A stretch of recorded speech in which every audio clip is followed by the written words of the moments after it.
contenido vamos a hablar una pequeña introducción sobre la anamnesis y en sí la exploración musculoesquelética. Como una pequeña introducción, pues las enfermedades reumáticas en niños y adolescentes constituyen un grupo importante de procesos que van a afectar al sistema musculoesquelético de forma predominante. El espectro de las enfermedades reumáticas es amplio y abarca muchos procesos locales y transitorios que son de índole mecánica, dolor crónico, musculoesquelético, osteocondrosis, infecciones musculoesqueléticas, fragilidad ósea, enfermedad inflamatoria crónica articular y enfermedades sistémicas autoinmunes o autoinflamatorias. Hay que indagar bien sobre el motivo de consulta, haciendo énfasis principalmente que esto sea dirigido.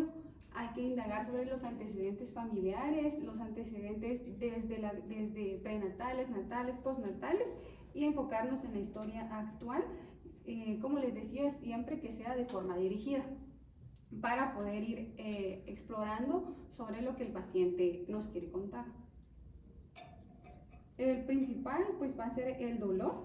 Esto hay que evaluar su localización, su irradiación, su carácter, su intensidad, su ritmo horario, si es matutino, si es nocturno, la duración del dolor, el tiempo de evolución y la relación que tiene con la actividad física. Por lo general, las enfermedades inflamatorias articulares no se van a caracterizar por el dolor como un síntoma principal, sino que va a ser más frecuente lo que nos pueden contar los padres que tienen tumefacción, tienen hinchazón, o que esto hace que tenga una limitación en la movilidad de los miembros inferiores o de los miembros superiores. Luego tenemos un algoritmo donde nos dice si hay dolor musculoesquelético, si este también está acompañado de fiebre o alteración del estado general, o si el dolor es nocturno. Entonces aquí ya nos va indicando si la respuesta es sí, pues ya podemos pensar en un proceso neoplásico o en una infección osteoarticular. Y si la respuesta es no, pues ya podemos considerar una enfermedad inflamatoria o un síndrome de dolor idiopático. Si fuera el caso, hay que preguntar si hay inflamación, si hay rigidez prolongada. Y ahí pues continuamos con el algoritmo. Si es que sí, ya descartamos una enfermedad inflamatoria articular, y si es que no, podemos pensar en otras posibilidades, o un síndrome de dolor idiopático, que puede ser una hiperlaxitud articular benigna, una fatiga crónica, una distrofia, dolores de crecimiento o dolores glicogénicos. Luego vamos a evaluar la tumefacción o la hinchazón. Esto no siempre va a ser evidente o va a afectar articulaciones pequeñas o poco habituales y puede pasar desapercibida, por lo que hay que hacer una buena exploración física para ponerla de manifiesto. Hay que tomar en cuenta que también puede afectar a los tejidos periarticulares y a las vainas tendinosas, pero siempre la tendinitis aquilea y la tenosinovitis sí está relacionada con la artritis idiopática juvenil. Luego la limitación de la movilidad. Esta va a ser inespecífica, puede ser infecciosa, de una miositis, una artritis séptica, una osteomielitis, puede ser por un inflamatorio crónico, por la artritis idiopática juvenil, puede ser tumoral, por una leucemia linfoblástica aguda, un sarcoma, o puede ser por debilidad. Acá los pacientes pueden presentar cojea y también pueden presentar contracturas en flexión, que esta sí también está relacionada con la artritis idiopática. Luego tenemos la incapacidad funcional. En los lactantes se puede observar como una disminución de la movilidad espontánea, pueden tener llanto desencadenado por determinados movimientos o pueden tener una postura antiálgica durante el sueño. Y en los escolares, pues la limitación se puede hacer evidente con la actividad normal, al vestirse, al subir o bajar escaleras o al realizar actividades deportivas. Y la patología reumática sí se va a acompañar por lo general de limitación funcional, y entonces hay que tener esto en cuenta. La rigidez. La presencia de rigidez o entumecimiento matutino tras periodos de reposo o una actividad más o menos prolongada es característica de la patología inflamatoria articular, y este puede ser el signo más importante de las enfermedades reumáticas. Cuando se asocia a dolor o tumefacción, podemos decir que puede ser más asociado a inflamación. También podemos tener manifestaciones cutáneas o manifestaciones oculares. Estas pueden presentarse como lesiones purpúricas, pensando en una púrpura, con lesiones reticulares, lesiones de psoriasis, que las vamos a hablar más adelante, los exantemas, de cómo se pueden presentar en el lupus eritematoso, y las aftas bucales o genitales. Y también pueden presentar a manifestaciones oculares, como el ojo seco, o también pueden presentar una uveitis. También pueden presentar manifestaciones vasculares, como el fenómeno de Raynaud, el lívido reticularis, síntomas generales como fiebre, pérdida de peso, o también la exploración de las adenopatías. Y ya hablando de la exploración musculoesquelética, pues hay que evaluar los signos inflamatorios. Y estos pueden, a la hora de la exploración hay que buscar tumefacción, hay que buscar rubor, calor, y hay que ver también si hay derrame articular. La estática y la actitud articular, entonces el paciente tiene que estar desnudo y ahí vamos a evaluar la morfología de las articulaciones, si hay masas musculares, la actitud postural, las posibles desviaciones del raquis o también la dismetría de los miembros inferiores. Hay que buscar deformidades en las articulaciones, que esto nos puede indicar que ya es un proceso de larga duración, o también los puntos dolorosos. Y vamos a empezar a hablar entonces de cada uno de las partes del cuerpo que tenemos que ir evaluando. Entonces la columna cervical hay que evaluarla en flexión, en extensión, hay que evaluar la rotación y la lateralización del cuello.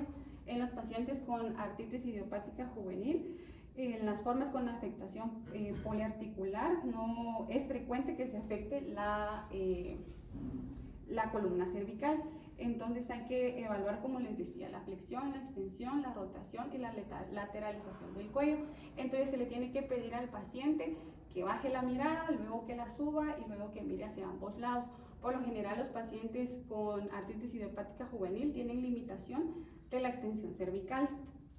Y luego, cuando esté en decúbito supino, hay que evaluar la rotación cervical a 90 grados. Entonces, el paciente acostado se le pide que mueva la cabeza de un lado hacia otro. Y cuando mencionaste que baje la mirada, no, ¿verdad? Sino que flexione el cuello, ¿verdad? Porque decís que baje la mirada, no, flexión, extensión. Los que han rotado en reumatología, pues se les ha pedido que vayan a leer el examen musculoesquelético. Y esto, pues sí, es activo, ¿verdad? Se le pide al paciente extensión del cuello, flexión. Recuerda que ahí se miden arcos de movilidad. Es que mencionaste que baja la mirada. Entonces, flexión, extensión.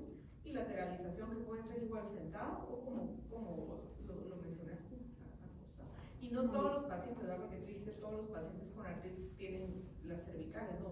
Pero sí pueden tener lógicamente la columna, toda la columna afectada, aunque cuando hablamos de eje axial, ya estamos hablando de lo que es la espondilitis anquilosante, ¿verdad? Pero artritis poliarticular se puede tener cervical afectada. Entonces siempre les digo, comience encefalocaudal y lo primero que hay que evaluar lógicamente es el cuello, como tú mencionas. Luego pues, vamos a evaluar la articulación temporomandibular. Esta se va a afectar con cierta frecuencia también en los niños con artritis idiopática juvenil, pero también puede pasar desapercibida. Los principales signos de afectación de la articulación puede ser dolor a la palpación, limitación dolorosa o no de la apertura ocular, puede presentar chasquidos con el movimiento, asimetría facial o retrognatia. Como podemos observar en la primera imagen, hay una asimetría a la hora de hacer la apertura ocular. Al momento de hacer esto, pues nos indicaba que se consideraba normal si al introducir entraban 3 dedos al momento de que hicieran la apertura. Y en la última imagen pues podemos evidenciar con una retrognatia en un paciente con artritis. Son los 3 dedos del paciente, ahora siempre se los digo. Sí, porque si no, tiene unos dedos no le va a caber a los niños. No, son los 3 dedos del paciente para ver que tenga una buena apertura. Y eso es lo que yo les digo también, ¿verdad? Generalmente no se evalúa lo que es la temperatura, generalmente no evalúan lo que es musculoesquelético, porque no lo saben hacer. Y eso es pura semiología, que primer año de medicina. Entonces, pero sí es importante ver la articulación temporomandibular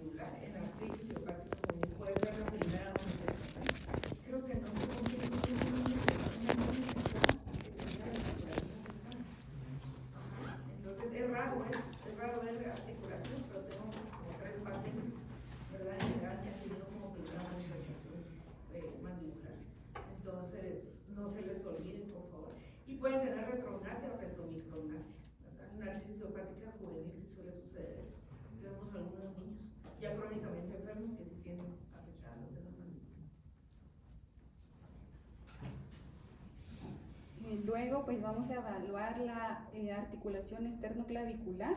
Esta en ocasiones se puede afectar en procesos inflamatorios o en infecciosos. En la artritis suele pasar desapercibido, por lo que debe de evaluarse de una forma minuciosa. Por lo general van a presentar una tumefacción en la articulación y esto se puede presentar en pacientes que presentan artritis o entesitis.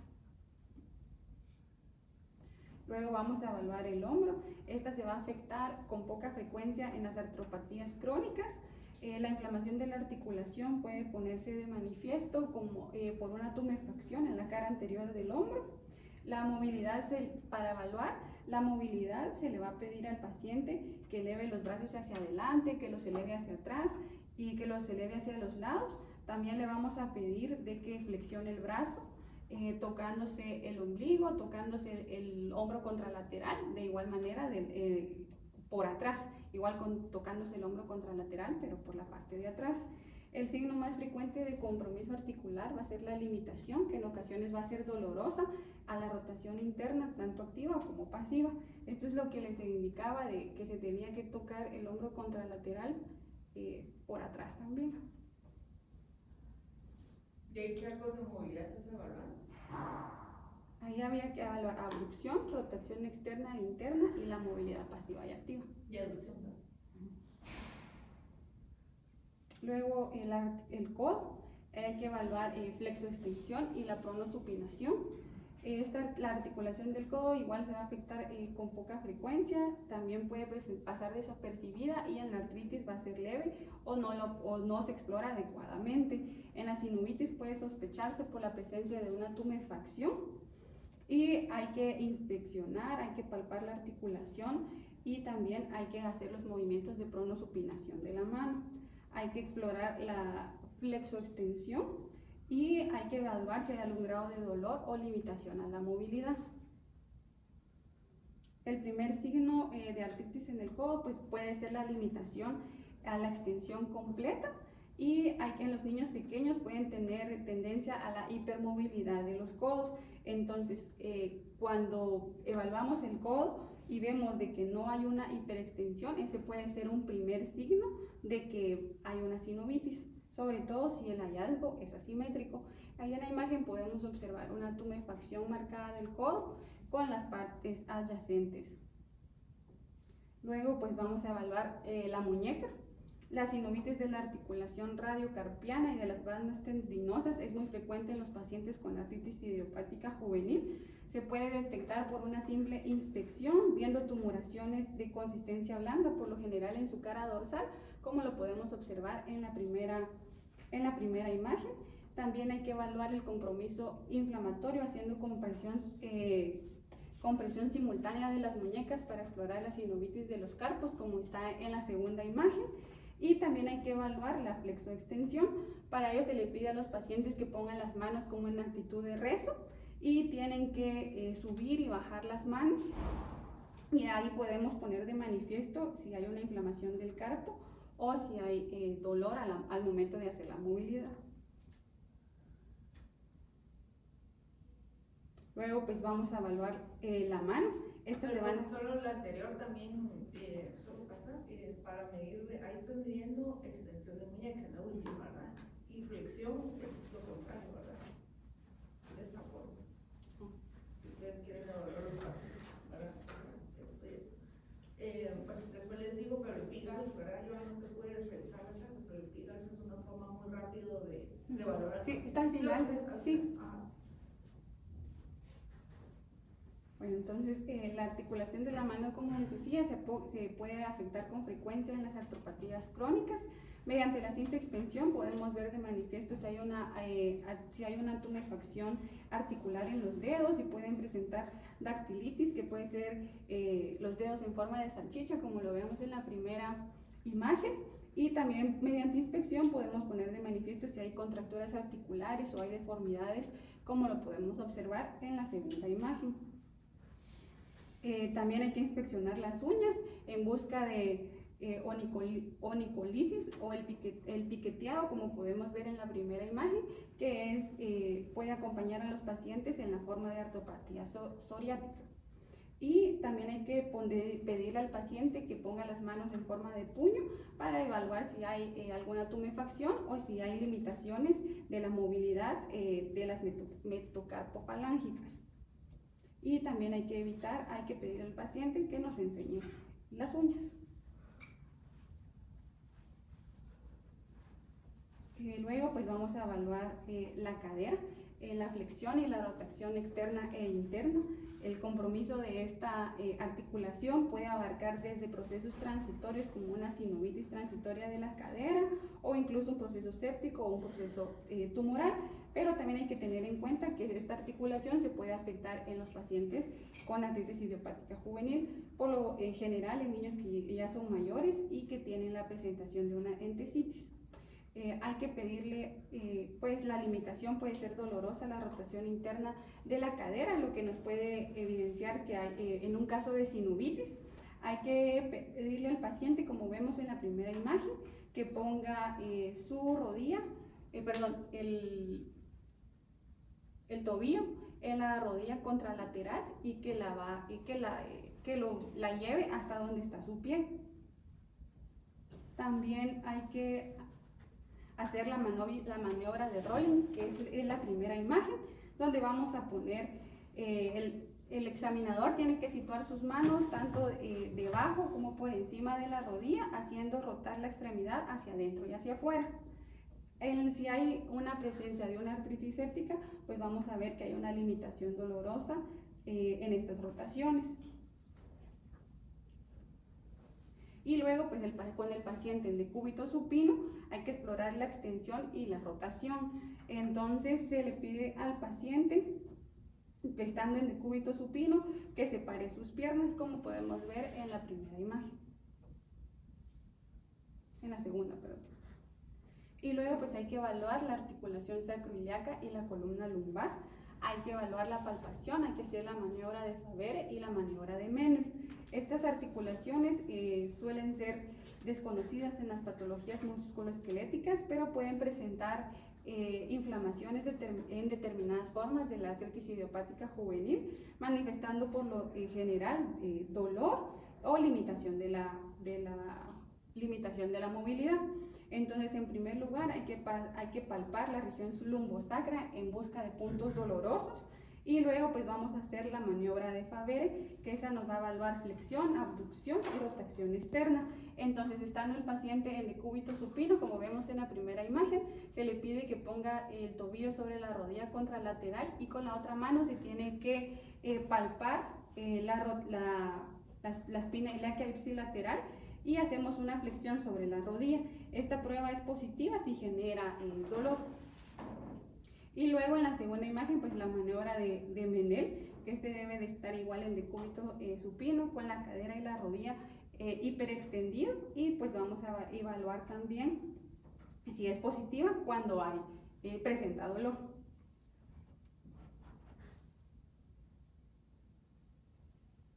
Y nos indicaba que la movilidad lumbar se debe de explorar pidiendo al paciente que intente flexionar el tronco tocando el suelo con las manos, y si lo logra hacer, pues podemos pensar que hay un caso de hiperlaxitud, y hay que evaluar otras articulaciones para diagnosticar un síndrome de hiperlaxitud. Si por el contrario vemos que hay una limitación, tenemos que hacer el test de Schober modificado que se hace en niños mayores de 6 años.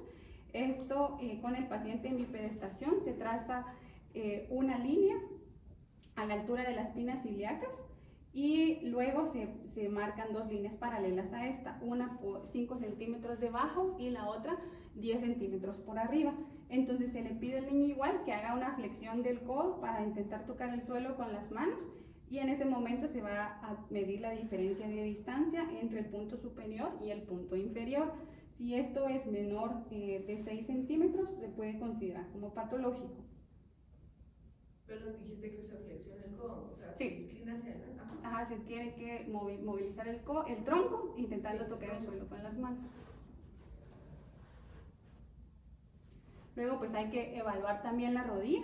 Esto va a iniciar con la inspección del paciente en decúbito supino para evaluar si hay presente alguna tumefacción o si tiene una atrofia de masas musculares o tiene una actitud de flexión, que casi siempre van a ser patológicas, como vemos en la imagen. Luego hay que palpar, ver si hay aumento de temperatura, si hay signos inflamatorios, si hay dolor a la palpación. Y también a veces se puede observar un abultamiento que está doloroso en la inserción del tendón rotuliano o de la tuberosidad anterior de la tibia, que puede corresponder a una osteocondritis. Y aquí en la rodilla pues vamos a evaluar el signo de la oleada y el signo del peloteo. Con el signo de la oleada, pues como vemos en la primera imagen, es como de presionar la rodilla, y entonces con esto desplazamos el líquido sinovial existente hacia el espacio contralateral, comprobando si hay algún abultamiento, y si se presenta pues es un signo positivo. Y luego el signo del peloteo, lo que vamos a hacer es que vamos a presionar con el pulgar sobre la rótula, y de esta manera vamos a desplazar el líquido sinovial hacia la región infrarrotuliana. Si el examinador siente una fluctuación de la rótula debajo de su dedo, entonces el signo del peloteo es positivo. Hay que evaluar también el tobillo y el pie. Esto con la inspección hay que ver si hay alguna tumefacción difusa o si está localizada en las articulaciones, ya sea la tibio-astragalina o la subastragalina, en las metatarsofalángicas, en las interfalángicas, y hay que ver no solo tanto anterior como posterior, sino que también hay que ver lateral. Acá también podemos evidenciar la dactilitis, que es el dedo de salchicha en los dedos del pie. Hay que evaluar también la articulación tibio-astragalina, que aquí la flexión dorsal habitual es de 20 grados y la plantar de 45. La articulación subastragalina, que lo normal es que sea de 30 grados, tanto para la iversión como la eversión del pie. Y hay que buscar los puntos dolorosos del tendón de Aquiles, ya sea en su inserción del calcáneo como en las cabezas de los dedos. Y hay que buscar estos puntos dolorosos que se presentan en pacientes que presentan entesitis. A ver, ¿y qué es la entesitis? A ver, doctores. ¿Qué es la entesitis? Que ya la va mencionando varias veces. ¿Cómo te llamas, doctor? Alejandra. Alejandra. Y nadie pregunta. ¿Cómo cae? A ver. ¿Quiénes derrotaron el reuma? Que levanten su manito. A ver. ¿Qué es la entesitis? Gaby.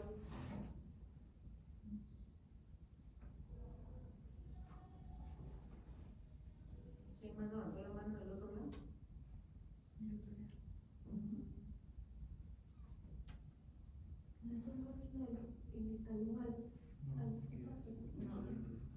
Iván.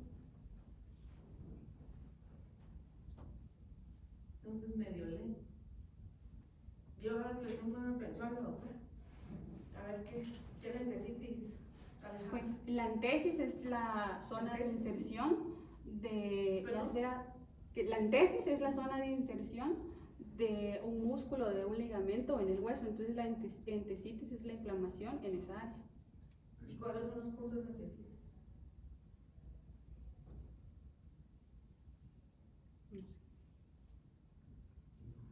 No sé. Uno es el tendón de Aquiles. Sí, porque son los puntos cabal, como ustedes dicen, porque eso está dentro de la clasificación de artritis idiopática juvenil, por eso es el que les estaba preguntando a los que ya rotaron el reuma, que debieron de haber leído y estudiado, ¿verdad? Porque como tú decís, es la inserción, el punto de inserción del ligamento, tendón y masa muscular. Entonces esos son los puntos, y muchas veces no siempre tiene que haber inflamación en la articulación cuando hay entesitis, para es la entesis. Entonces uno de los puntos es el tendón de Aquiles. Y van a ir a leer los demás, el que tenga artritis idiopática juvenil.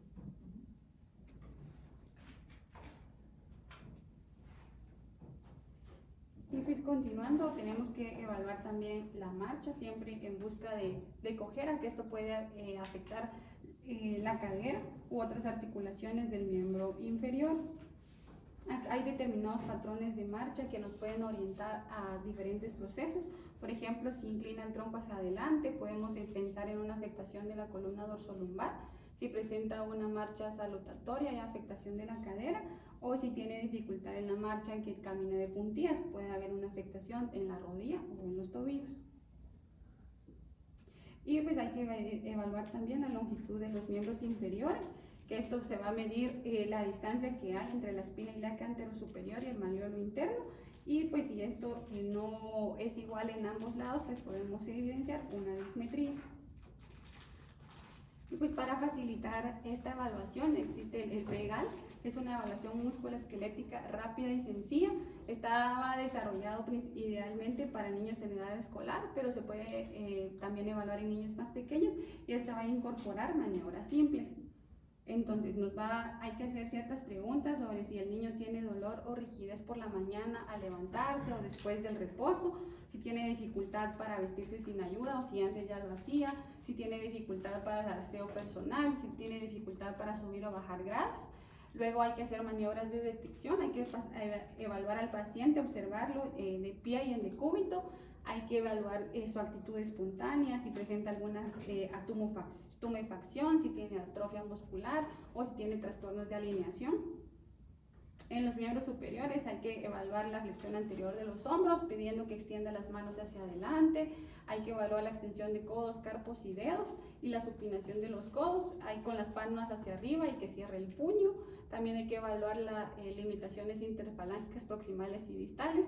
Con las palmas extendidas sin doblar los nudillos, se le pide que enseñe las uñas. Hay que evaluar la flexión de las articulaciones de los dedos. Se le pide que haga una pinza con el pulgar y con todos los dedos. La extensión de los carpos y de los dedos, que mantenga juntas las palmas de las manos a la altura de los codos. Se le pide también que levante los brazos estirados a donde lo más que pueda, y ahí vamos a evaluar la extensión de codos y muñecas, que ponga las manos detrás del cuello. Ahí se evalúa la abducción de los hombros, la aducción y rotación externa de los hombros y la flexión de los codos.